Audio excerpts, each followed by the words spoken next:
So thank you everyone for joining us this Monday evening for our Roomers and Zoomers session for tips on working with in-person and virtual students concurrently.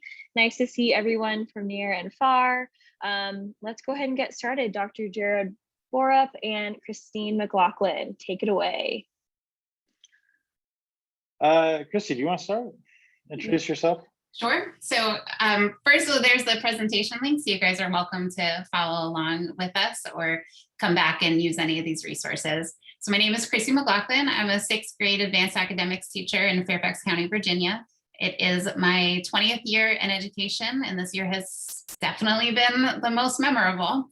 I am currently teaching concurrently. So I teach a group of 13 kids physically in my classroom, and my other 15 kiddos are online with me. So I'm just trying to balance both environments, these Roomers and Zoomers. So I've learned a couple of things in this last month and a half that have been really helpful.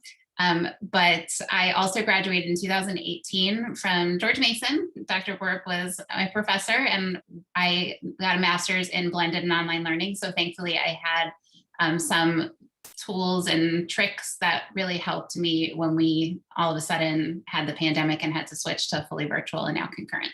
So I'm very thankful. Christy's just a rock star, so really thrilled whenever I can present with her. But the program she was referring to is now called the Learning Technologies in Schools program. There's a link there. I can put it in the chat as well. But really my job is I just get to work with teachers, which I love, about online and blended learning, which has been especially valuable this last year, but also I think moving forward, it's going to be really critical. I'm a 3rd generation teacher, so my grandma taught, she also drove the bus. She had to pick up her students and then drive them to school and then drive them home at the end of the day. My mom taught high school English, and my brother teaches, and in our family we tend to marry teachers. And so it's just a lot of teaching going on in my family. It's something I've always wanted to do, and kind of living the dream here at Mason. So now that we're kind of used to the chat, with using a very, very scientific scale, I call it the Farrell scale. Please indicate how you feel about concurrent teaching. Maybe you're doing it, or maybe you're thinking that you will soon, or maybe next year. How are you feeling between 1 through 4 using the Farrell scale? Go ahead and type it in the chat box if you wouldn't mind. Okay, so kind of acceptance, that 3. And I should say at this moment, because if I would have asked you maybe 3 hours ago, you'd have a different answer, right? So I think it changes. We can find ourselves on this all the time. So I'm seeing some 2s or 2.5, kind of in the middle there. Yes, and 3s. Have I seen 4s yet? No, maybe not. Oh, okay, Peggy. You're standing out there with the 4 sometimes. So one thing is, we've all felt the emotions around concurrent teaching and learning. And you know what? In the next slide, so have our students. You know, I think we've all been to this moment where either we've broken down or have students broken down. That's not to say that doesn't happen in a regular school year. Of course that happens all the time. But it feels like this year was especially difficult. I think we've all seen the cat meme, right? The cat lawyer, which I love, by the way.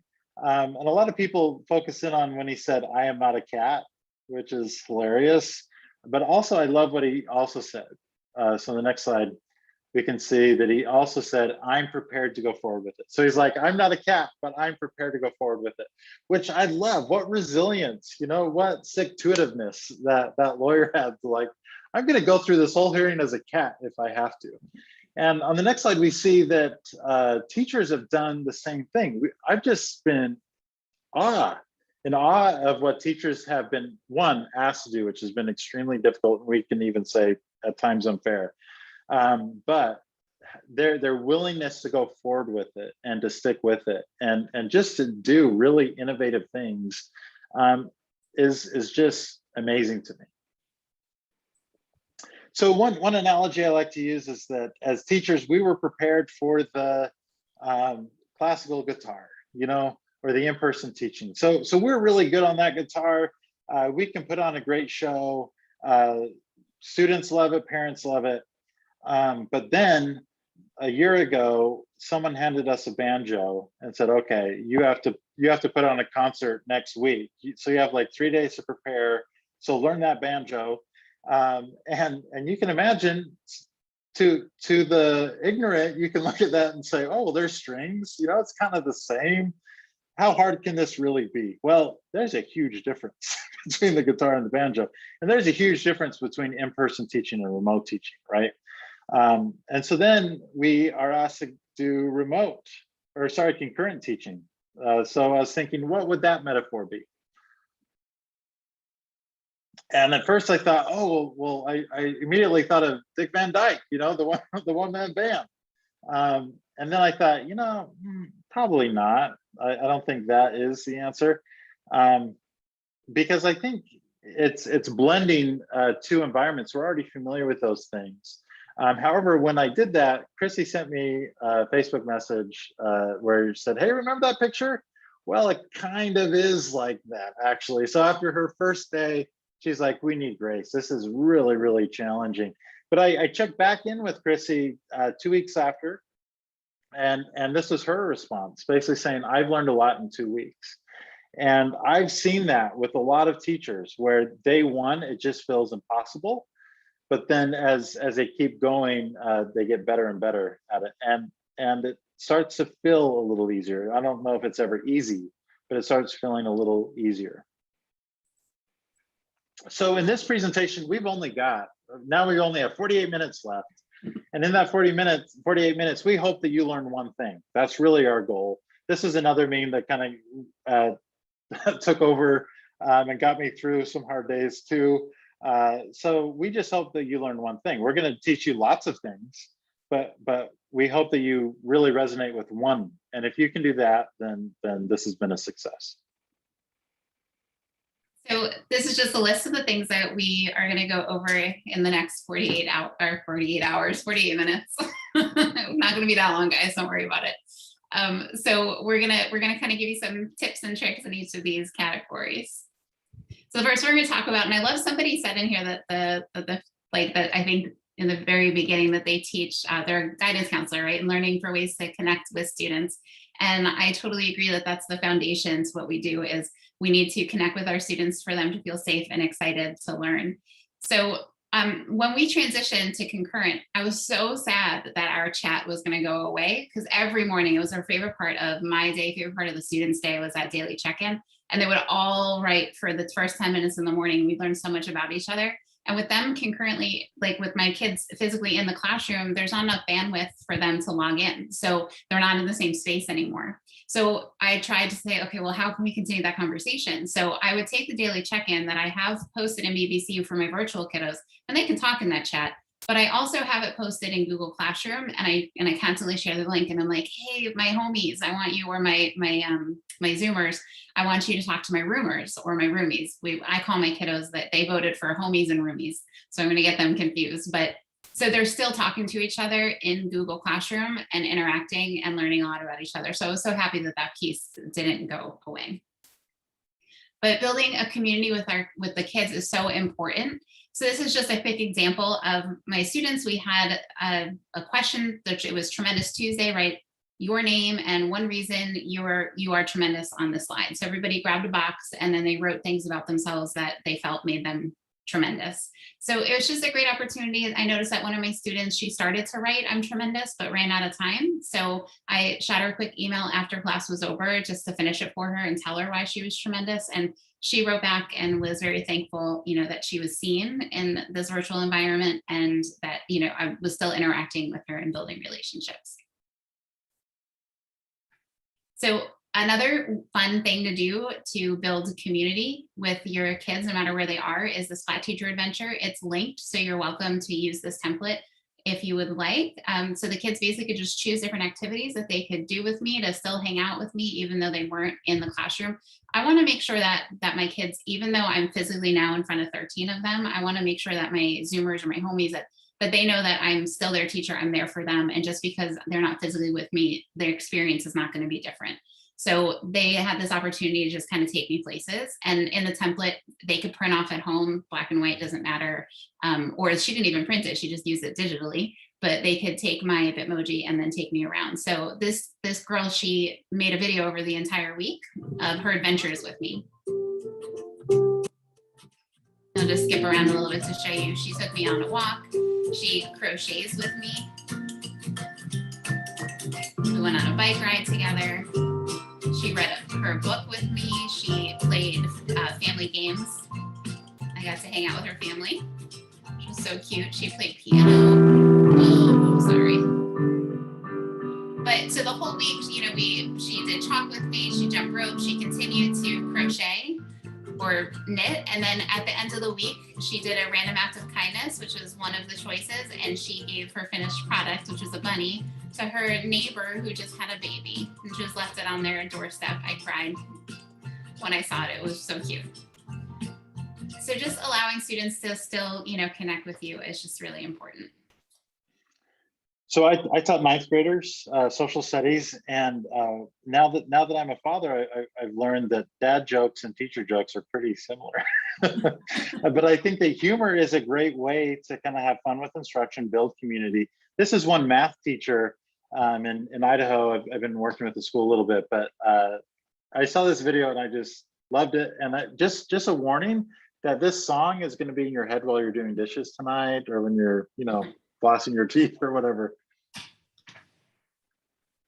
Word wall, what are the new words that we'll call? Word wall, will they be big, will they be small? Word wall, we know we'll get them all. All right, guys. Okay, you can stop. So she's teaching high school. Why would you sing a jingle? Well, it's a running joke, right? And it catches their attention. And I think that we need to have fun. We need to be enjoying what we're doing, similar to what we're doing before. I love the Spider-Man theme word wall, or you also put in the Jetsons and Flintstones and no one responded. I want to know what you guys think about Jetsons and Flintstones, but we haven't gotten there yet. But I think those types of things are really important. That, you know, we focus on the curriculum a lot, but I promise you, no one's going into the biology class saying, man, have you seen that textbook? The graphics in that book of the cell and the mitochondria, it's amazing. That's not what they talk about. They talk about the teacher and their classmates. And so we need to present ourselves. We need to have a presence in our courses. My kids just said to me, hey, Mrs. McLaughlin, you really like that filter, because I've used this one a couple of times. So just a quick lesson opener. I use my phone to use Snapchat or Instagram, those like silly filters to just be obnoxious. So this was, we were doing negative exponents, and years and years and years, the kids always think that a negative exponent means that the number is going to be negative when they evaluate it. And that's not what a negative exponent means. So this stupid video, you know, is to kick off the lesson, and they loved it. Did you know that negative exponents don't actually equal negative numbers? Whoa, you're gonna learn all about it in this lesson. So they would, they would play that several times. So I try to just be silly and use these filters to just kind of have a little bit of fun with them, and they love it. Okay, all right. So one question we have for you in the chat, if you wouldn't mind answering, how have you developed a community while at a distance? So what are some strategies that you've done? Maybe icebreakers, or maybe some of these types of things. So if you wouldn't mind adding that in the chat, that'd be great. We're gonna keep going, but we'll have these question slides every once in a while, and we can do two things at once. So if you guys can add into that, that'd be great. So planning your environment is so important. I love how somebody said that they're starting to remember to share the screen for the homies a little bit more. And there's so many times I start talking, they're like, hey, Miss M, you're not sharing your screen. I'm like, oh, sorry. There's so many buttons to press. There's so many things to do, right? We need to be organized and have everything in place for smooth sailing. So I just consider what would be helpful for teacher and student success throughout the day. So my first day, I realized my laptop's too low. I look like Godzilla. So then I put my laptop higher so the kids could see me with that camera. Then I got this like, you know, fancy camera and the same thing that I look like a giant. So I stacked it up higher so the kids could see me, but I made sure that it was in line. When I look at my camera, I'm also looking straight past it at the students in my classroom. So that way I really was engaging with both at the same time versus, you know, looking at the kids that are at home and then turning to look at the classroom. I wanted everybody to feel connected and together. I use my phone stand because I constantly have my phone up with notifications from all the Google things that we use. And I also got a wireless keyboard because the first 2 days teaching concurrent, I felt like I was 90 years old at the end of the day because my back hurt so much. So I went out and I bought a wireless keyboard and a wireless mouse. So that way I don't need to use the keyboard on my laptop. I can just move that baby around and I can have better posture. So it's been really helpful, and multiple monitors. So I already said this. I'm getting ahead of myself. So camera placement is important. We just don't want to be, I love all those little gifts that you put together, Jared, about like just the different ways that we're looking on camera. We just want to be, you know, human. They want to see us. We don't want them to just look at half of our face. We want to make sure that the kids are connecting with us. And so this was an example of a mobile setup. So our teacher, she comes into our room for specials, and what I love the most that she has is her little microphone, because with our masks on all day, our voice is kind of muffled for the kids further away from me in the room. So the microphone is really nice because we can hear her loud and clear in the classroom. And she just has everything she needs on her cart, nothing fancy. So this student, this is a co-teacher setup in a small room. So the teachers are in there. There are only a couple of kids allowed at the time. So she has hand sanitizer right outside the door so the kids can sanitize on their way in and way out. And when one is in there teaching, the other one, they got this rolling laptop, rolling whiteboard. So she's able to put her laptop on the cart. She can talk to the kiddos at home and the kiddos right in front of her at the same time. So we just all had to kind of plan out the best way to be able to talk with both groups of kids at the same time. So the second grade classroom, so we have tape on the floor to help kids know, hey, this is where your desk has to stay to be 3 feet apart or 6 feet, depending on what your school district is. And then this student had the whole space. So this little bucket, they were able to have all their supplies in, cover it up at the end of the day and put it on the shelf, because we were sharing desks where some kids would come Tuesday, Wednesday, and some would come Thursday, Friday. But now a lot of the kids are coming 4 days. So we don't quite have to do that as much, but they had everything that they need at their desk so they don't have to get up really and move around the classroom. So this is a first grade classroom, and this teacher was really excited to still be able to figure out flexible seating in her class. She didn't want to give that up. So you can see most of her furniture is moved all to like the side of her room, and she has Velcro tape on the floor, and she's able to create spaces for all the students. So they have their bucket with their books and they can sit in their flexible seating if they want, or at their desk, and move around kind of within their space. So that's going to have us set up the environment, but then once it's set up, how do you manage it, both the online and in-person environment? So let's take a moment just to talk about some simple routines.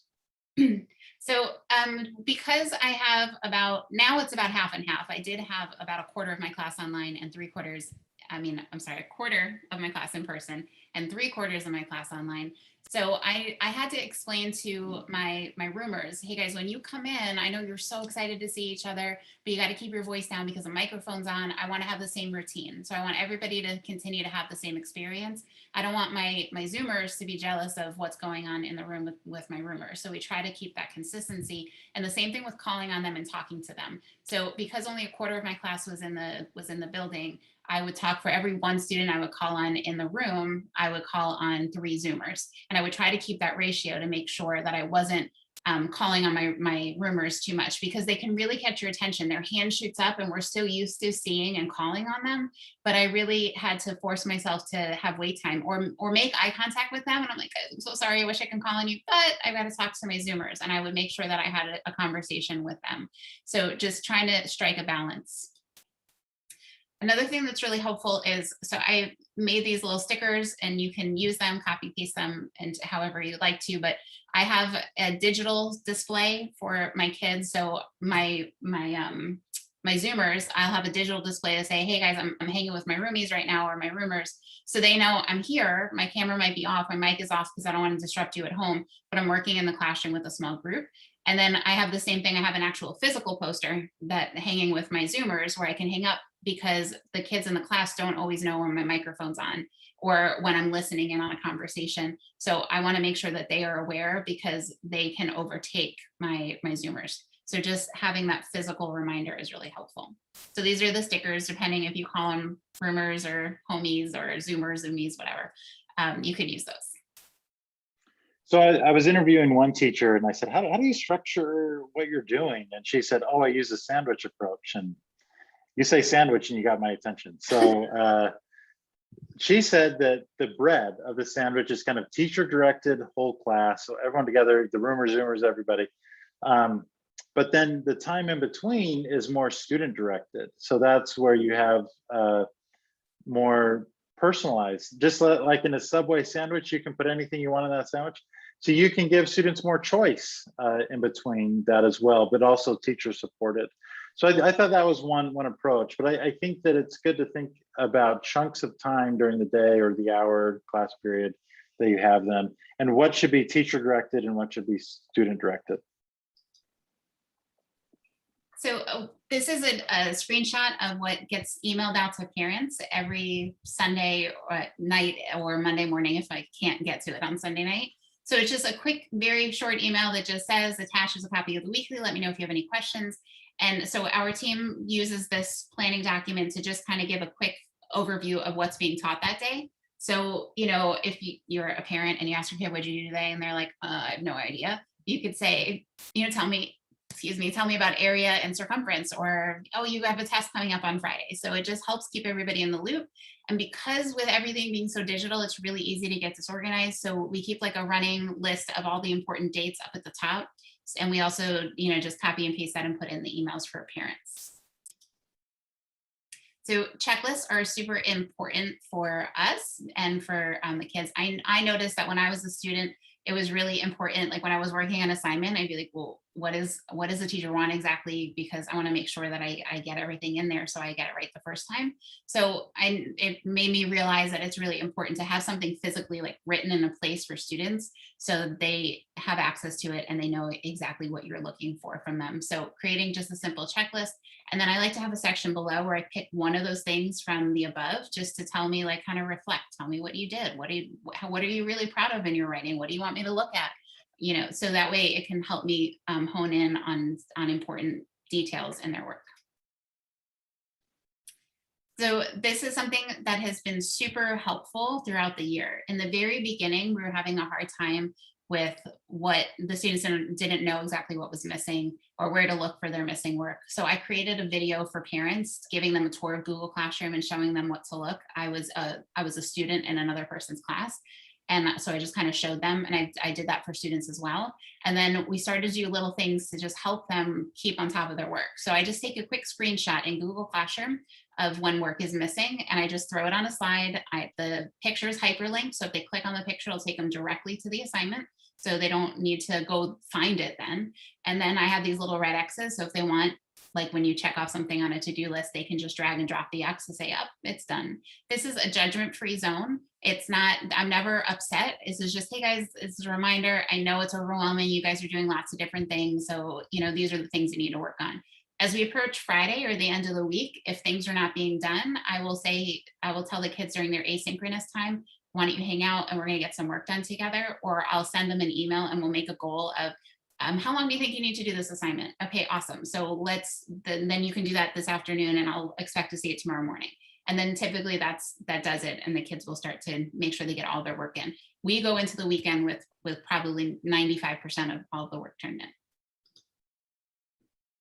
So providing equitable communication and collaboration. So like we talked about, we want to make sure that both the students, no matter where they are, if they're in person or if they're online, that they feel heard and part of your class, part of the environment. So one thing is we want to keep the interactions going, but Wi-Fi can be a challenge, right? To have everyone on the Zoom call or whatever webinar tool that you're using. So one thing that you can do is have them use or communicate or collaborate using different tools like Flipgrid. I know some of you have done that. I think it was a Spanish teacher that talked about that. Or Padlet is a way for them to keep communicating, or Google Slides can be a great way to kind of monitor as well as a teacher, because you see each slide. So if you assign an individual or a group a slide, you can kind of see their work that they're going through, or text is a great way for them to communicate as well. But you don't want bandwidth to ruin the interactions between the roomers and the Zoomers. So this was created in Flipgrid. So the students basically, they were given a question, something they had to respond to. So this was understanding math vocabulary for a unit. And the student wanted to explain his understanding of quadrilaterals. And like Jared said, the students could then create kind of at their own time when it worked for them, post it in Flipgrid, and then the kids could use it, view it, share it with their parents, you know, wherever they want. I also told my kids, my older kids, since I teach 6th grade, about half of them have phones. So we talked about the app, and if they download the app on their phone, they can then take it outside, you know, and they can create really cool things. So we're going to show you this video that my student made about quadrilaterals. Where's the quadrilaterals? Got them right here. Quadrilateral. You're joking, right? What? I got your quadrilaterals, dude. These are not quadrilaterals. These are triangles. Aren't they the same thing? No, this is a triangle. This is a quadrilateral. Okay, I got your quadrilateral. This is a quadrilateral. Look, this is the one you gave me. This is the one I brought. They're the same thing.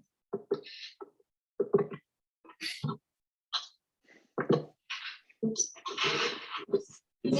Listen, quadrilateral is a shape with 4 sides and it's closed. It also has 4 angles. Jeez.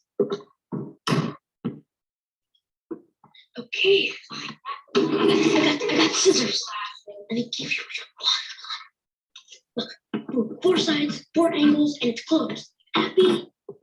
Technically, since it does have 4 sides and 4 angles and it is closed, it also counts as a quadrilateral. That all quadrilaterals are rectangles or squares. Gee, that guy did not know anything about shapes. He took my wallet. So he loved creating something like this because he's very outgoing, enthusiastic. And what was even better was all of the likes that he saw in the video and the amount of time he could see how much time people spent like looking and viewing the video in the comments. So it's a really fun way for the students to be able to engage with each other, even though they're not physically in the same space. So I don't know him. I'm guessing he's kind of extroverted, likes to be in front of the class, things like that. But there's one thing you'll also find is that your in-person introverts can become online extroverts, because especially when you're communicating with text, or if you have a choice between text, audio, or video, because they have more time to reflect and respond. And it's a different skill set, right? Especially some students with learning disabilities, this can be huge. For instance, I have a nephew with autism, and I did not really hear his voice until he started writing me letters. And then I was like, oh, wow, you're like brilliant. And you have all these interests that I just had no idea about. And so I think the way that we communicate, if we're only communicating in person, we're missing a lot of voices in our classrooms. So I found that it's really fun and it's really important to join those conversations, that it lets the students know, you know, that you're watching what they're doing. So I think it helps elevate the conversation. It helps elevate what they're putting out there. And they love getting to see and talk to their teacher. My kids told me the other day, they're like, you know, Miss M, like, you're real. I'm like, well, yeah, like, aren't we all real? And so they just love those opportunities to get to know you a little bit better and to just kind of come into your world. So this was just a trip to Wegmans, and this was pre-pandemic, so I didn't have a mask on, but I just took out the app for Flipgrid and I recorded. I was showing the kids an example of unit rate. All right, guys, I'm at Wegmans and I found this cereal, Frosted Mini Wheats. It's $2.50 and it's for 18 ounces. So the unit rate, if I take $2.50 and I divide it by 18, it comes out to around 14 cents. But then there's this one, and it's $3.29, and there's 36 ounces. So if I were to calculate that, that comes to about 9 cents. So, so I found some more unit rate guides. Isn't that cool? If you go to the deli, you can see how much everything costs per pound. What do you think? We have some in the cart.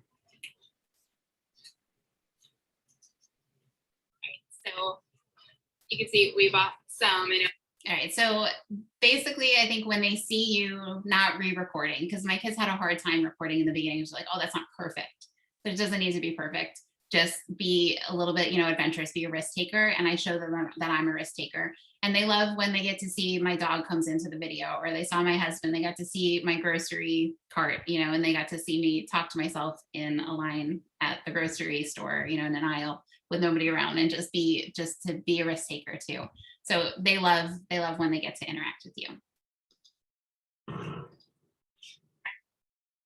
So I would say continue to create digitally. So even though I have my students are in the classroom, I'm not photocopying and passing out paper, and we're not doing like cut and paste activities.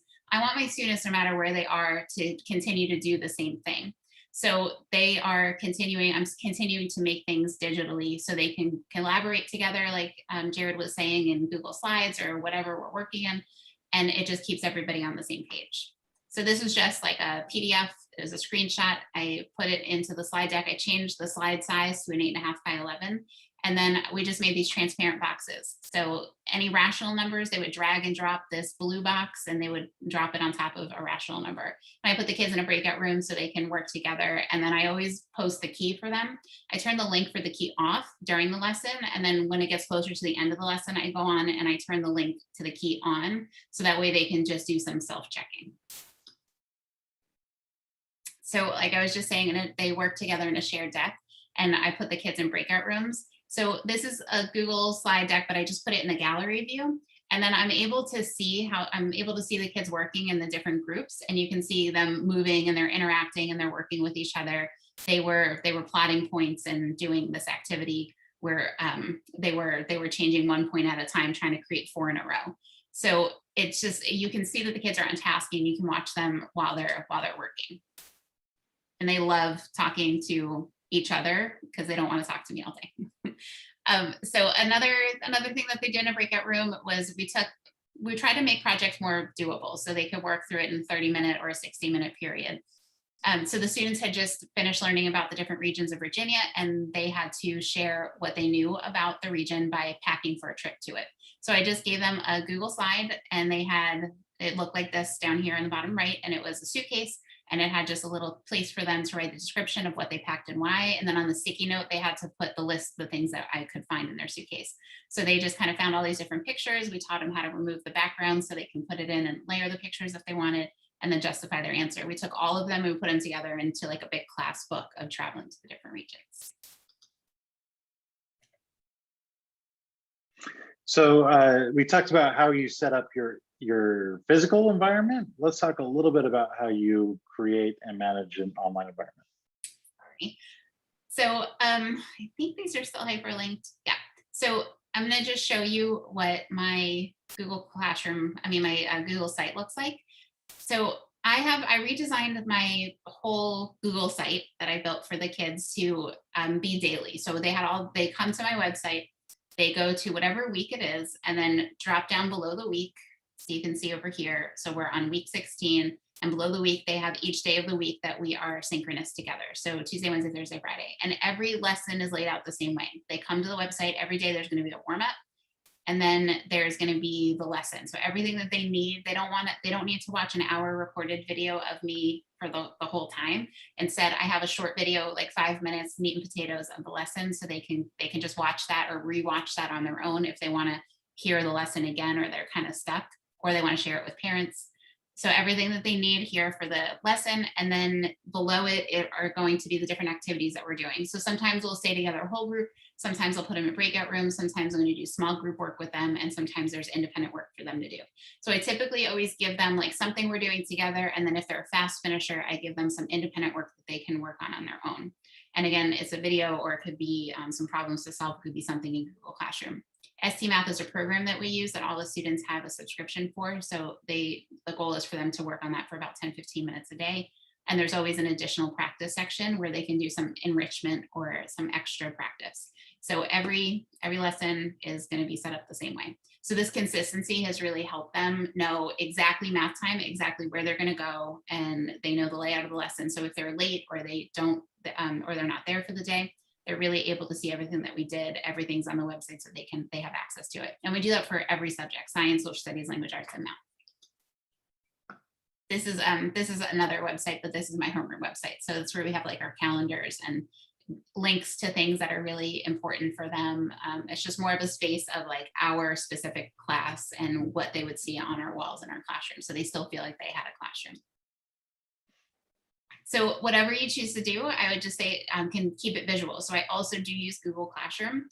Something that I started using this quarter, which has like been wonderful, is every time I have a student or all my students complete assignment as a whole class, I'll use this links to Emojipedia, and I just kind of search for a different emoji. So I use the 100 symbol. So I put a 100 before the name of the assignment, and that indicates to them, hey, this is done. I'm done. I graded it. You don't need to worry about it like that, because there's so many things that pile up in Google Classroom. But this one doesn't have a 100% before it. So I know that I'm still missing. I still have one student that needs to turn this in. And when that one student turns it in and I grade it, then I just go to Emojipedia and I throw the 100 in front of it, and I know it's taken care of. And that's a good way for us to, it's for them to be motivated, because they want to have 100% of the work done and turned into, and to see those symbols, we have to work together. I also use the siren, and I put that as like, this is the week that we're currently on that you need to focus on. Everything below this should be done and we don't need to worry about it. And the same thing with the green check mark. This is our current interactive notebook we're working with. These are old ones. You don't need to do anything with them, but I'm not going to delete them. So they always have access to all of their stuff. So one reason why we talk about Google is because it's kind of free to use. I know many of you are using Canvas or other Desire to Learn. There's lots of tools. But if you haven't used Google Classroom for a while, it's getting better and better. It feels like they're releasing new features. And you can actually create an entire course using Google Classroom and Google Drive now. This is one example from a student in our program, and he created a unit using hyperdocs and things like that, and even threw in video clips of like Chris Pratt. And, you know, he created the Oreo writing method and things like that. So you can still be very, very visual and engaging, even if you're just using a basic LMS like Google Classroom. So this is an example. I took a screenshot of some of the slides in a digital notebook for my students. So every new unit in math, they get a new digital notebook, and it has basically everything in one place. So you saw how I laid out my website, but if a unit is a whole month, that's a lot of clicking to be like, well, when did she teach us about, you know, that about negative exponents? Like, was it on Tuesday from week 13 or was it 14? I didn't want them to have to go hunting and pecking for the information. So we each, for each of the subjects, we create a home for that. So everything that's important goes into the digital notebook. I'll give them links to videos. I will give them activities to do, and all of the the note taking that they would have done in their actual physical notebook all goes here. So sometimes I'll actually have them type, so you can see that in this top left one, all the yellow or places where that they were going to write in. But the bottom right, all of the red is like handwriting that I've done, where I just took a screenshot and put in their notebook, because it would have been too difficult for them to do all that in typing for math. So if you're interested in creating your own digital notebook, this template that I use, I just changed the colors to make them colors that I like. But this template came here from this YouTube video. It's a long video, but she walks you through exactly how to do it. So I watched it and learned. And she also provides like her template that you can use to customize it. But there's lots of templates out there. So some of you have already mentioned that you're using Canvas or some other things. I'm always curious, what platforms are you using and how do you like it? So if you could put that in the chat, that'd be great. But we can go ahead and move on. So one thing we want to do is we want to have a presence both in person and online. So one way to do that is to create a digital U. That also allows students to more personalize their learning pace, because you can't be with every student when they need you to be there. But if you can create a digital version of you, then students can always access that. So even Chrissy here, she's a fantastic teacher. I know that. but a video is not going to replace her, and a teacher is not going to replace the need for a video either. That if you have both, then it can be really powerful for students. So this is an activity. It's just an example of, I use videos in a variety of different ways, but so the kids were doing an activity together and they were going to go in a breakout room. So this is like a short, I want to say it was like a minute and a half video. And I just gave the kids just what they needed to be able to understand the concepts when we were working with negative exponents. So understanding that when we're moving up with positive exponents, we're multiplying, and we're moving down, we're dividing. So I just kind of walk them through the process of one problem, and they can watch it as many times as they want. They can watch it together, and it was going to help them complete or work on the activity. But I also use videos in ways to, when I see a lot of students don't understand a concept, I'll create a video and I'll post that and I'll say, hey guys, I want everybody to watch this because I'm not able to meet with everybody one-on-one. So we use it in a lot of ways to be able to reach all students at different times, depending on where they are. So this is that same activity. The activity they had to do was posted on the left. And after they were done, I noticed that about half of the kids were able to get what I was hoping that they were going to come to through their conversation, and some of them still didn't. So I just recorded this video right here, and I posted it for them, and I asked them all to watch it, and it just kind of went over what I was hoping for them to get, because at the end of this lesson, we didn't have time. So it was kind of like a good reflection for them to watch after the lesson was over. So, and it's a good way to be able to talk more to them, even though I don't have a whole bunch of time always to be in front of them. I just wanted to really quickly record this. So if you've never made a video before, it's so easy. You can learn in just a few minutes using tools like Screencast-O-Matic or Screencastify.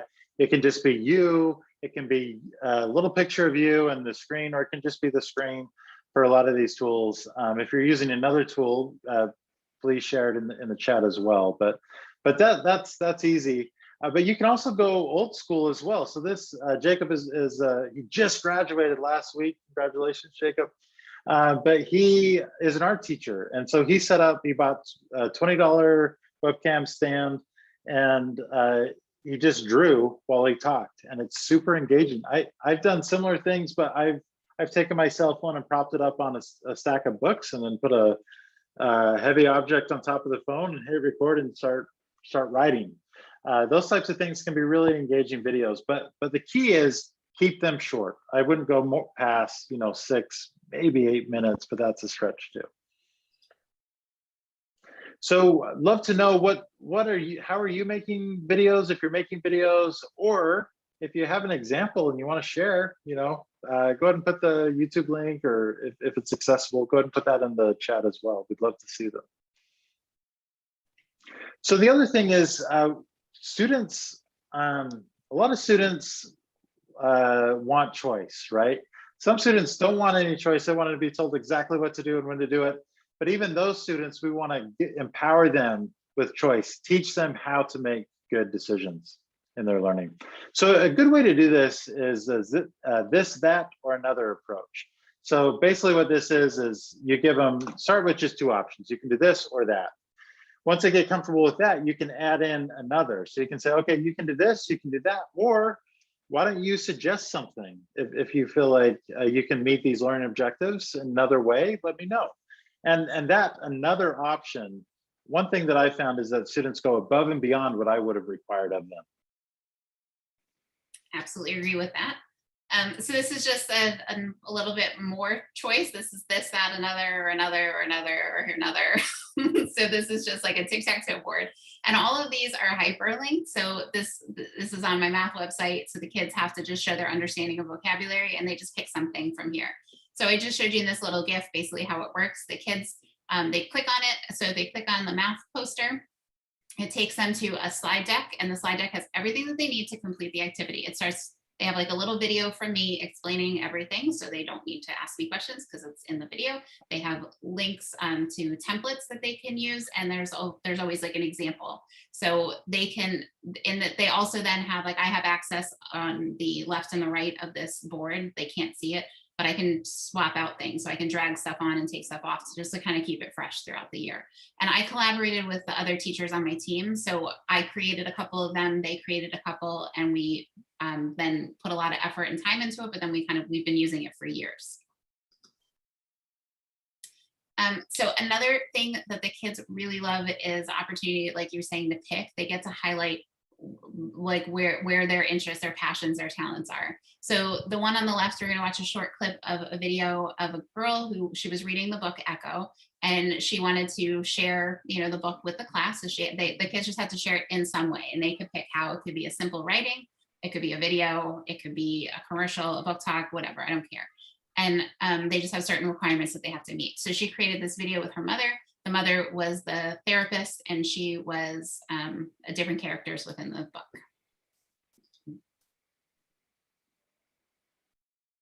It doesn't. Great. So why do you think your house was inspected, and why did they do it so cruelly? Well, first of all, I don't think they appreciated how I looked. And it didn't help that I played an instrument that Hitler didn't like. I think he's just trying to find a reason to destroy my house. So then she changes Live without characters. me, but he would be a pain to everyone else and whine every chance he has. Do you think that your adopted mother loved? I think that the And then there's Yamamotos another might. character. So you get kind of it. The mom really loved doing it because she said she loved interacting with her daughter and being able to be involved in school.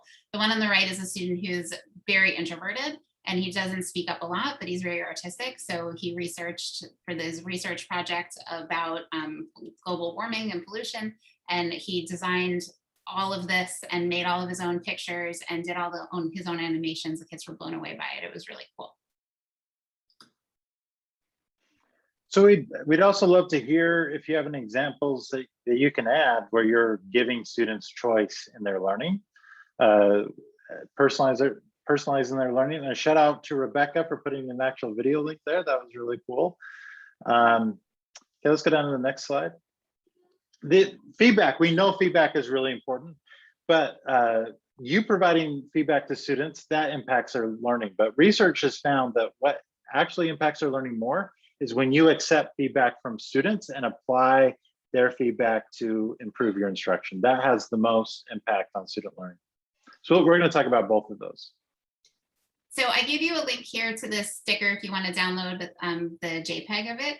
But I basically, whenever I grade students' work, I'll just have it on my desktop, and I drag and drop the sticker right onto the Google slide, and I just have to resize it. So this is a screenshot in the background, but this is like the actual sticker. You can just copy and paste, but I just shrink it and I'll mark their work to show them, hey, these are the ones that you got wrong, because I was finding that it was difficult because they couldn't tell when I was writing on their slide unless you customize, and then that's just a lot of time and effort. So that was one thing that was really helpful, is to be able to give them the feedback. And I also give them really detailed written feedback. I mean, this is really detailed. Like, I'm not always this long, but when students are telling me like they're stuck, I can't always get them face to face or have time to meet with them one-on-one. So I really take advantage of using the written feedback, or I'll record my voice using the Google Chrome extension Mote, or I'll put a video. So this actually linked to a video that I recorded for the kids that I wanted them to watch because I didn't have enough time to cover it in the lesson. So it was like a super short video. But giving them a lot of detailed feedback is really helpful. And then this is just some examples too here of video feedback. So if you want to watch this, you could just see, like, I recorded the screen and giving feedback to the students of their group project. They work together. You could use Buckaroo. So this actually links to, it's super easy. You just push a button, record. It gives you a link. You give the link to the students. Just make sure you give them the right link. Or like I said, the Google Chrome plugin extension for Mote. So getting feedback from them, I use that a lot throughout. So I'll ask them, hey guys, like, how's it going? Am I teaching too fast? Or do you need me to slow down? Or do you get it? Give me a happy face if things are feeling good, give me a sad face if you're not sure, or we'll vote. And I'll say, like, use the green agree or the disagree. What would you guys like to do with our time? And so we use this a lot throughout the day. So it shows me not only what they're feeling, but also shows me that they're there and that they're active and they're right there at the computer paying attention. And it helps keep them engaged in the lesson. So check-ins are super helpful too. So I have this midweek check-in. So every Wednesday, the kids will fill it out and they'll tell me basically, how are things going? What questions do you have for me?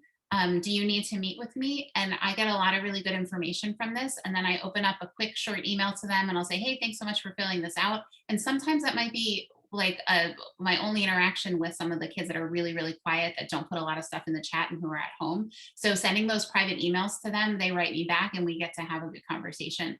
And it just lets them know that, like, you know, I notice you, I see you, and I'm here for you. One thing that I've done that I really love is I've created basically a digital suggestion box in my courses. It's a Google form. I have it set up where I get an email notification anytime anyone submits anything. But basically, I get things like, hey, this link isn't working, or there's a typo on this page, things that they would never like email me about, but they're willing to do that in this digital suggestion box. But then I also get like big suggestions as well, which can be really helpful. So we made it this time. It's 5:55. So these are the 8 areas that, you know, we went over. And again, anything in here that you saw that you would like to use, you're welcome to, or any ideas, hopefully, that you were inspired by. So the question I like to ask is, what's next? You know, so we went from traditional, remote to concurrent. So what's next? So maybe it's traditional. I hope it's not traditional. I hope we don't go back to how things always were. Hopefully that we can take what we've learned and make our learning and teaching more blended and personalized. So I also get this question a lot is, does teaching online improve in-person instruction? So after all this year, are we going to be better in-person teachers? And there's actually a lot of research on this. And the answer is yes, but not always, right? So we have to be really thoughtful in what we've learned and then what we can apply to that in-person environment. But there will be an impact. We've talked about a lot of things. We want to think big. Hopefully, like I said before, hopefully you found one thing. If you can find one thing and apply it, then this has all been worth it. So we want to start small, but keep improving, keep learning to play that banjo, you know, until it just is beautiful.